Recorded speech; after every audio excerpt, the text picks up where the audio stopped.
I cut my finger making lunch, so I placed an order for some Band-Aids a couple minutes ago, and now they're 4 seconds away. That is a nearly silent drone system that can deliver a package from the sky right to my backyard in as little as 2 minutes with dinner plate accuracy. And as far as I'm concerned, that's basically teleportation. This is the very near future of package delivery from a company called Zipline. It's been over a decade since we were first promised drone delivery that looked like this, and to be honest, I was never that stoked about it because I couldn't imagine that anyone would actually want something that big and loud with dangerously fast spinning propellers landing anywhere near their house. And that was a bummer, because with the explosion of people using Amazon or food delivery apps like DoorDash or Instacart, billions of doorstep deliveries are now happening every year. But when your lunch only weighs a few ounces, driving it to everyone with these 2-ton gas-powered vehicles is wildly inefficient, bad for the whole planet, and not to mention just really slow. Drone delivery would not only take a lot of cars off the road, but it would be a lot faster than a car, it would be fully electric, fully autonomous, and it would cost pennies worth of energy per delivery. And with Zipline, because the droid that lowers the package can move laterally in any direction, it can make a dartboard-sized precision landing even in high winds, while the main drone can stay 400 feet up in the sky, making the whole thing whisper quiet. That is very quiet. Also due in part to the clever design of these really funky propellers. As you all know, I only make about 10 videos a year, and while most are just sort of ridiculous, I like to dedicate one video to showcase how clever people are using engineering to change the world for the better. And to be clear, the company I'm talking about today is not sponsoring this or paying me in any way. I'm just really impressed by the work that they're doing and how they're doing it. So we'll circle back in a minute to exactly how they're going to pull off deliveries using these short-range drones in a city, but it begs the question, if they can make it work there, why not use gliding drones to cover longer distances to deliver critical medical supplies for countries with lots of remote villages? Well, as it turns out, catapulting life-saving blood through the skies is what they've already been doing for over 6 years, which is why we need to head out to Rwanda to understand where this all started. And immediately after showing up, we were right in the thick of it, as drones were taking off and landing as another one lands every 90 seconds. They're coming from everywhere.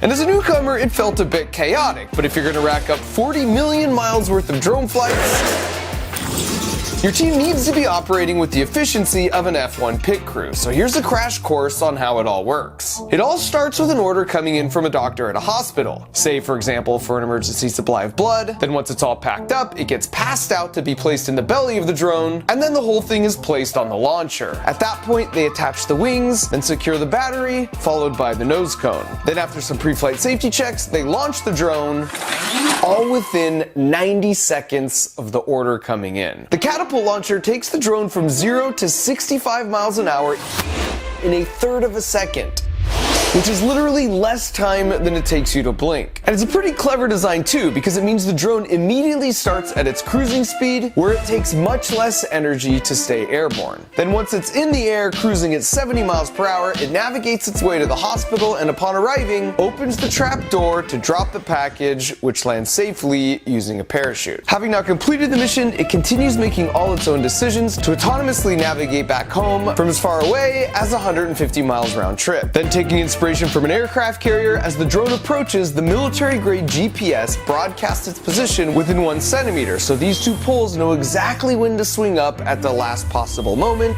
snagging a hook on the tail with the cable, which safely slows it down. Then once it's settled to a stop, their crew comes in to remove the battery and wings, and it all goes back into rotation. The whole thing is really impressive and incredibly robust, which means it works in pretty much any weather. And because there's no human steering it, it has no issues flying at night. So they run the operation 24 hours a day, which is how in 6 years, they've managed to make those 500,000 often life-saving deliveries. That is the uppermost top of the iceberg tip of how they're doing what they're doing. But what you should know is 6 years ago, all the experts told them this was a hopeless cause and failure was a near certainty, and they kind of weren't wrong. Building an engineering product takes time, so you prototype, you build it, and then you fail, and then you try it again, and you fail, and you try it again until you have the shiny product that you want. This is a different type of aircraft. This is not what we had. The first one used to land on these inflated mattresses. The vehicle had a hook on the back. It had a tail. Yeah. The tail would deploy like an aircraft carrier. Yeah. And then the fishing pole would pull it and it would land on the mattress. First of all, he's not saying that figuratively. They were scrappy in the early days, using actual fishing poles as you can see here. And secondly, this is Abdul. And what you should know about Abdul is he grew up in Rwanda, not far from where these drones are launching. And while he would eventually go on to do graduate work in robotics, attending both Stanford and Harvard, he got his start in engineering for much more simple means. I remember that I would make cars from milk boxes that, was left over. We would add tires there and use it as a car. Abdul was orphaned as a child when he lost both of his parents and all 3 of his siblings in the Rwandan genocide, narrowly escaping himself. But he didn't give up on his passion for engineering, and so as he got older, he would go around to all the local hospitals fixing their MRI machines for free using knowledge he gained from watching YouTube videos. Abdul was the very first zipline employee in Rwanda, and he really helped to pioneer so many of the systems they have in place today that are now used all over the world. And so in an effort to test those very systems, I wanted to see if it was robust enough that even a total noob like me could send out an order. Oh, we got one. Panic! Don't worry. Don't worry, okay. Gloves, okay. Good enough. This is where the blood is, right? O positive. It's O positive. Yeah. I feel like I shouldn't be touching this. Stay calm, that's the #1 rule. Now you scan. Scan it, Do 6 reps. like this. 2, 3, 5, okay. Ah. Just out here saving lives. And once I ring the bell, it's the drone team's problem. Okay, what do I do? Check if it's not tangled. And push it here. Out of my way, I'm coming through! The wings, how's that? Battery! Which one do we pick? There's so many! So after a final check of the drone's condition, a little bit of a look to the right and cough, we had liftoff. I'm a hero! We did it! I just saved a life, basically. Wow. How do you guys do this all day long? So now that I had a pretty good feel for the launch site, we headed out to see where some of these drones were actually flying to. So we left the launch site like 3.5 hours ago. We're driving to this remote hospital on these really windy roads. And as we've been driving, we've been tracking and seeing some of these zipline drones delivering blood and medical supplies to this hospital. So since we're about a half hour out, I thought it would be fun to place my own emergency order. Then it could meet us when we get there. Because when you need extra ointment, you just need extra ointment. And sure enough, a few minutes after arriving, I got a notification for an incoming package. This is wild because we're like 4 hours away on some really windy roads. I got it!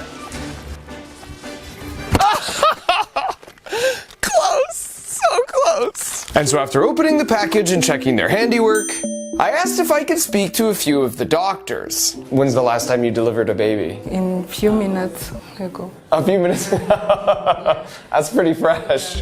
For the doctors, it was like a miracle. With Zipline, we are sure that in 15 to 20 minutes we are going to get what we need, and you are sure that patient will be saved. But it wasn't just the doctors who were big on Zipline. I also spoke with a handful of patients who, for various different reasons, are all alive today because of a Zipline delivery.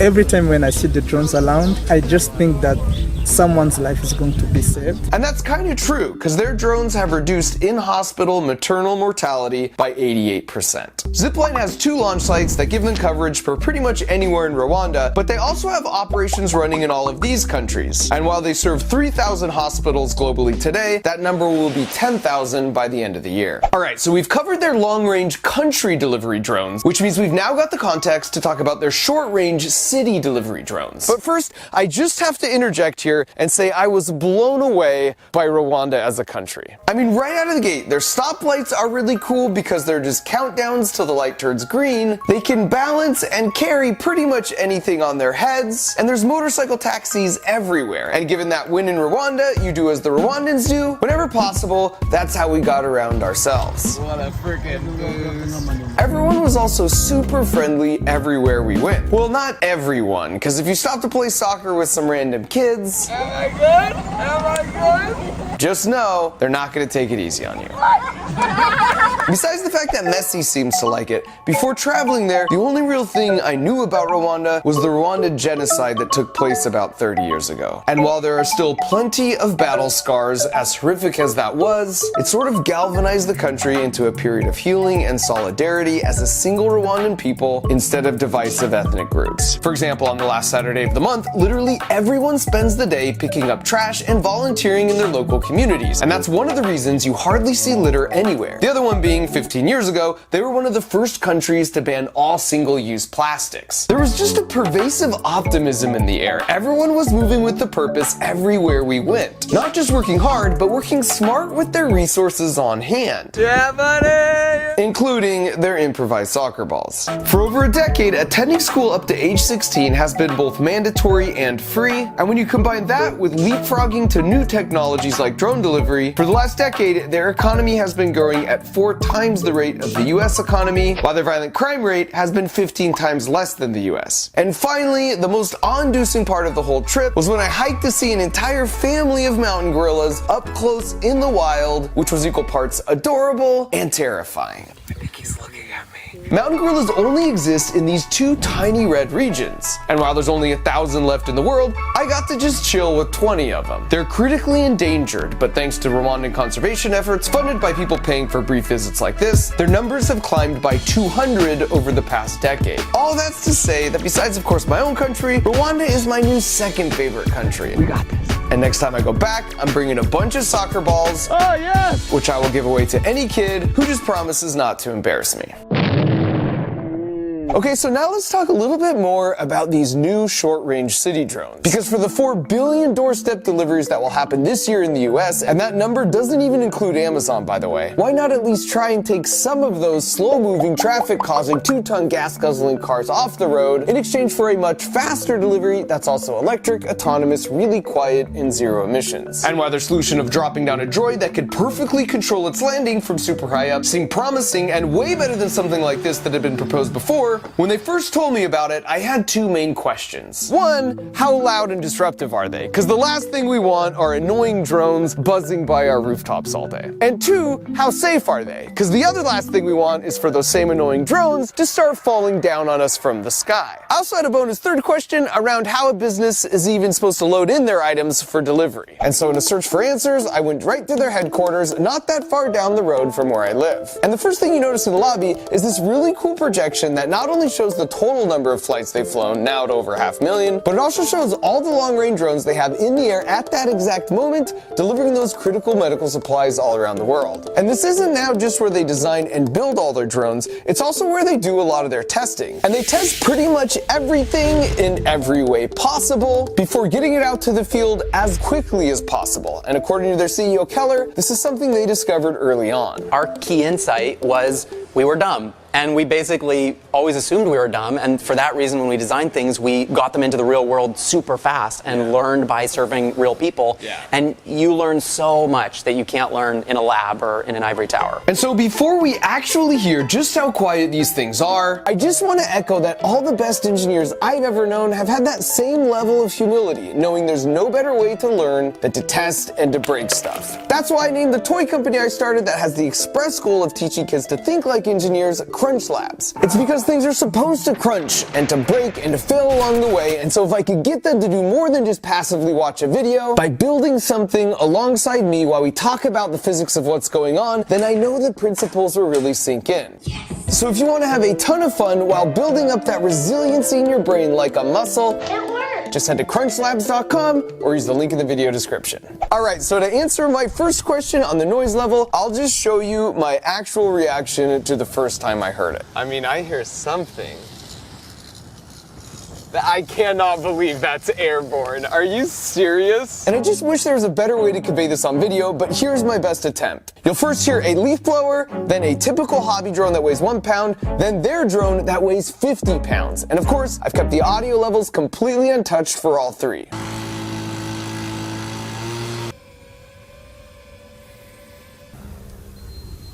That is whisper quiet. That is very quiet. That cow is way louder than that drone.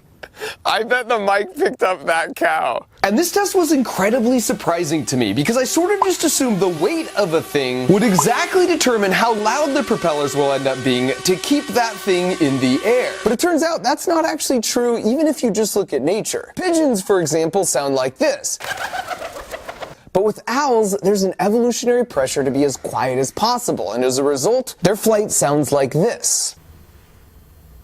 For this reason, to crack the code, Zipline actually did turn to nature. I study the hummingbird a lot, where you have sure. They have the worst case. They're tiny and they're really quiet. They just like hover there. You barely hear them. By the way, that's Keenan. He's another Zipline co-founder, and for you robotics nerds, he's the dude who invented ROS, which is the open source software used by basically anyone who wants to build anything robotic. So in an effort to try and visualize the secret of their quiet propellers, in this graph, the area under the curve could represent the energy from one of those annoying high-pitched hobby drones, where the closest of these spikes is the high frequency that's just sort of grating on your ears. So after studying the hummingbird and designing really wild looking rotors like this, Zipline figured out how to take those spikes and flatten them all out. So while the extra weight means there's still more energy or area under the curve, getting rid of all the spikes means it's much more of a constant whooshing sound, more like white noise that your brain just sort of doesn't register. They use the same quiet propeller approach for their long-range drones, as you can tell from this doctor with an impeccable taste in YouTube content who just wanted to say hi. You've seen my videos, now you get to be in one.